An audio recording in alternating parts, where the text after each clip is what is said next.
everybody. This is Lisa, proud owner of Body Soul Training, and welcome back to our program, The Inner Life of Fitness, where we share stories to inspire you to help ignite your inner and outer strength. So we have such an awesome treat for you today. Our guest is our very own Body Soul General Manager and Trainer, Vincent Tanner. Welcome to our show. Hey, thanks, Lisa. Thanks for the generous introduction. Are you at the studio? I'm in the studio. Yeah, we're live from the gym, downtown Providence. Yep. So I want to tell our viewers a little bit about you, Vinny. Obviously, you've been with Body Soul for 4 years. You're our manager. You're just an amazing trainer that works with all ages, and we'll talk about that. You got your degree from community health from Rhode Island College, right? Mm-hmm. And then you furthered your training certification with National Strength and Conditioning Association. Mm-hmm. But I heard, and I haven't seen this yet, I've seen the cards, and I heard that you do some card tricks. Oh, you didn't tell me you were bringing that out. Yeah, we do some card tricks sometimes. Yeah.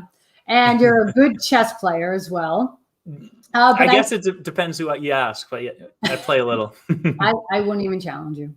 And I think the most thing that you're probably most proud of is, being married to an amazing woman, Amy. Yeah, married to Amy. And I think the story of how you proposed to her was pretty cool. Was it true that you proposed to her at a Billy Gilman concert? It was true. Yep, she's still mortified and a little mad, maybe, but yeah, that's true.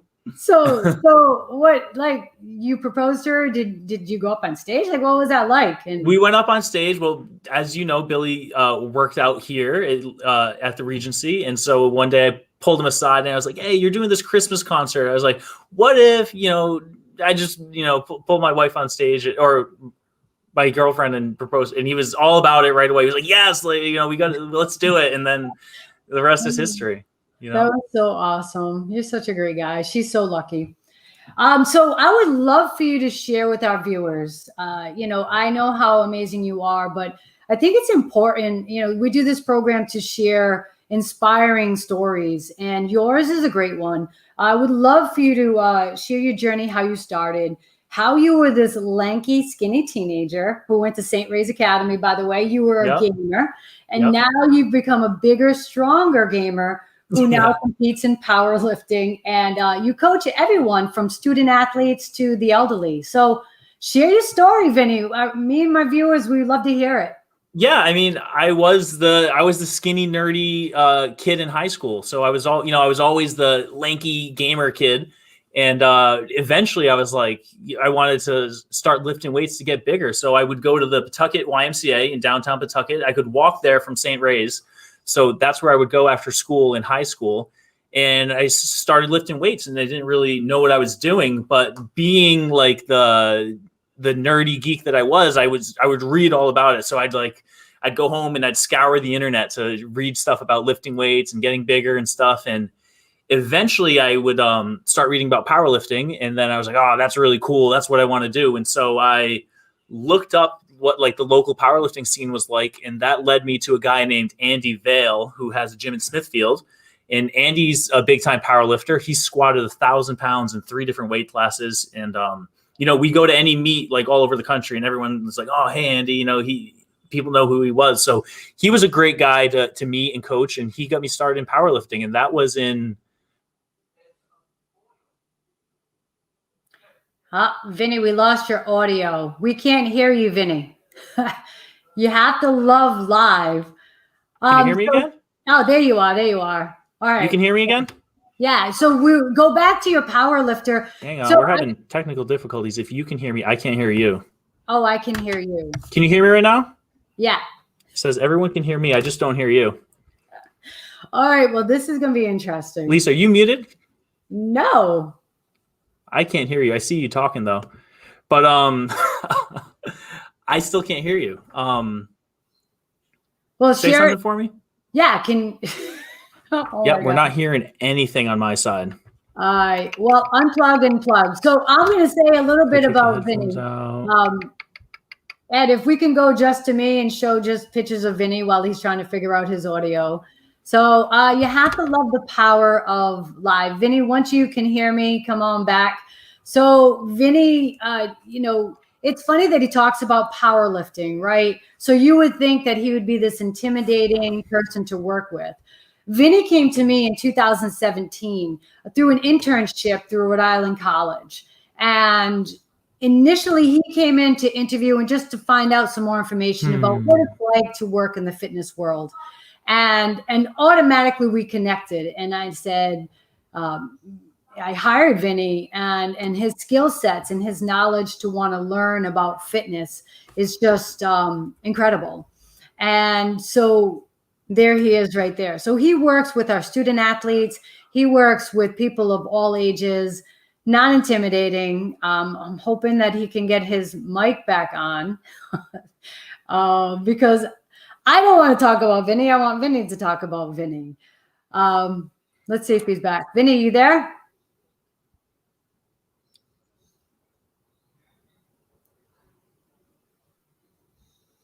And I think we're back. Lisa, say something for me. Yeah, can you hear me? Oh, we're back in action. Yay! I gotta do a little dance. There you go, right? Do a little dance. Woo!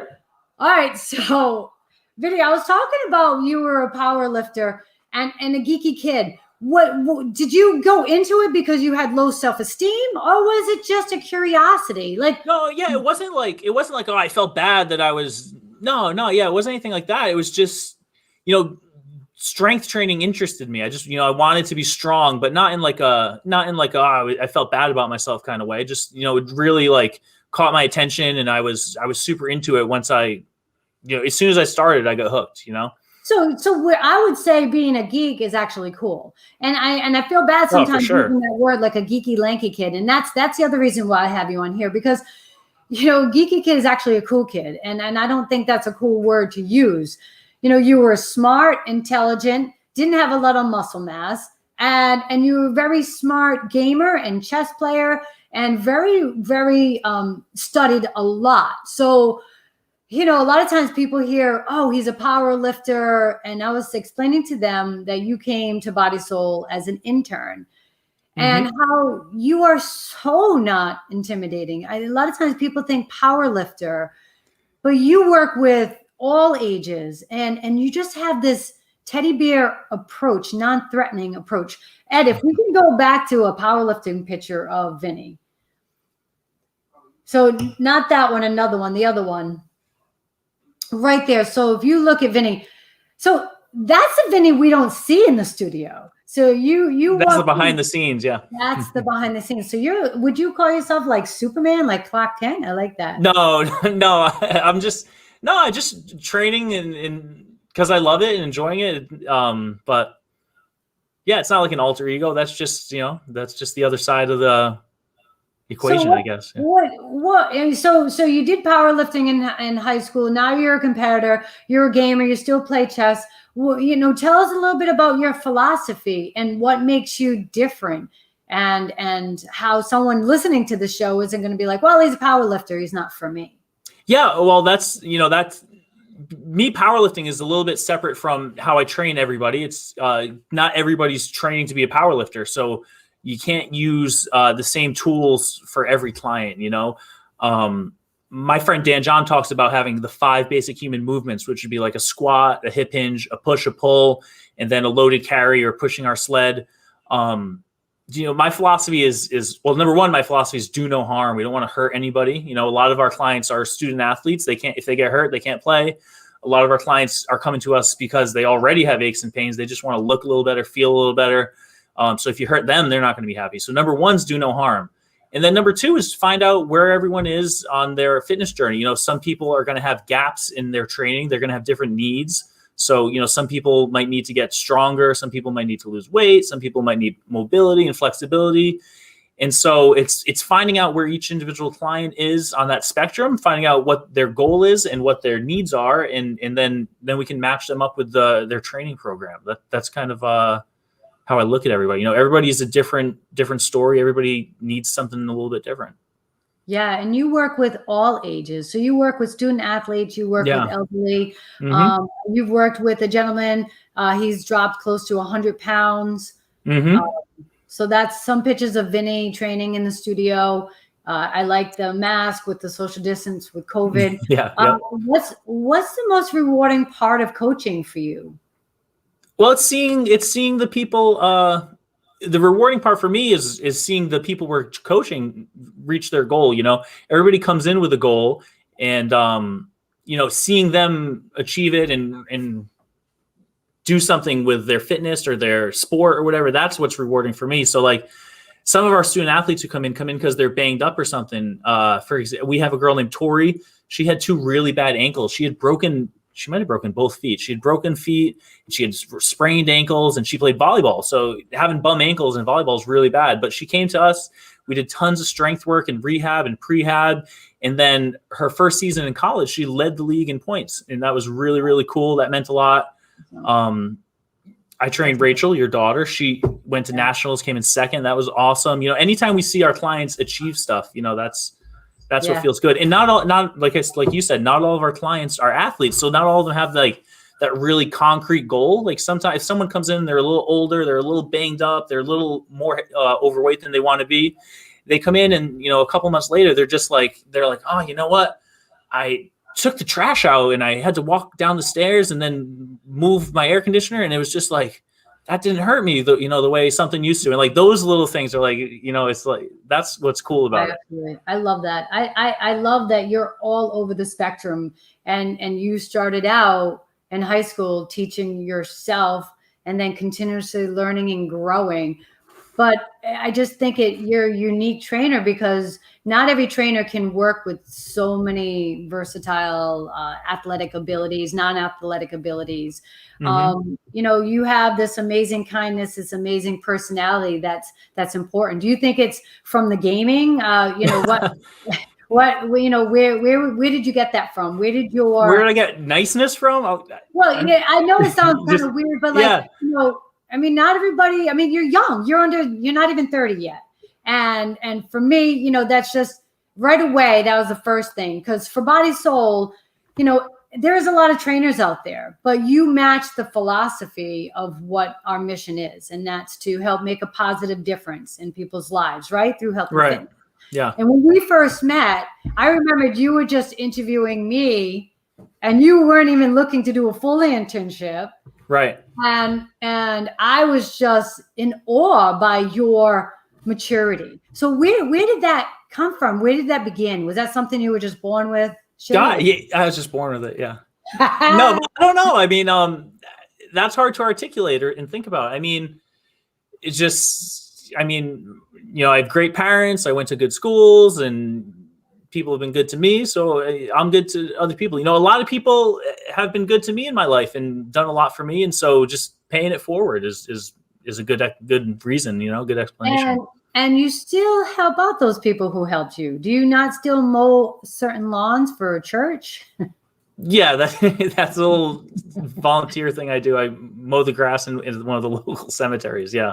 That's the other thing and that you do. And it doesn't, you're so quiet about it. And I just, want our viewers to know that that's what I'm proud about our family. And that's what we are. You've been with Body Soul for 4 years now. And 4 years, yeah. And you make Body Soul better every day that you're there. Our clients are lucky to have you.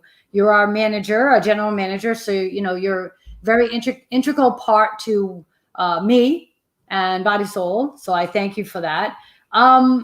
I'd like you to tell me a little bit about your greatest challenges with your training and coaching. What would you consider your greatest challenges?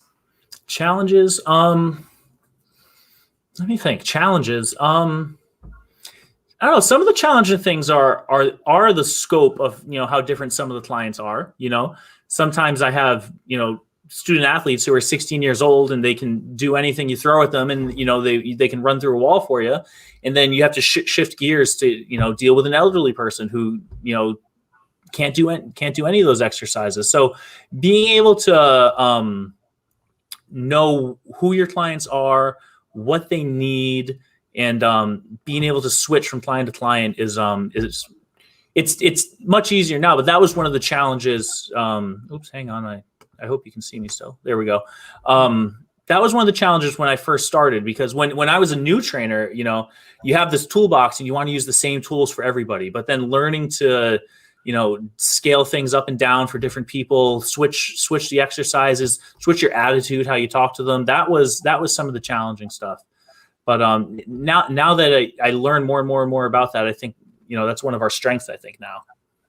Yeah. So would you say it's fair to say that things have happened in your life by choices that you've made? So choices for yourself, being open and not thinking that you know it all. That's what I'm hearing. Would you? Yeah. Oh, for sure. I mean, I don't think you can never think that you know it all. You know, like as soon as you're done, you know, trying to learn, then you know, it's over. Like I still go to nothing's been really happening because of the pandemic, but we still go to the fitness conferences and seminars and, you know, read books and articles, and you have to stay up to date because things change all the time. You know, I believe things now that I didn't believe, you know, a few years ago, or, you know, just the way you think about exercise and fitness and teaching and coaching, you know, all that changes, and you always have to be stepping up your game. You always have to be improving. Absolutely. Yeah.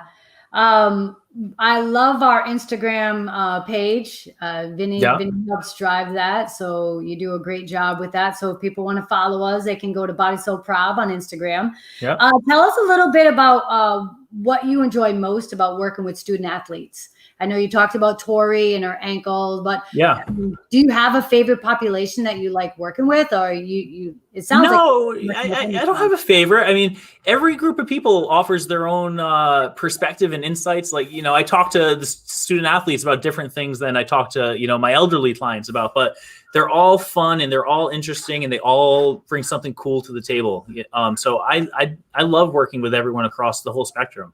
But like I said, what I like about the student athletes is seeing them achieve, you know, their goals and stuff. I have kids who've gotten into colleges for their sports, and kids, you know, they place in high level events. Some of my rowers came in second at nationals.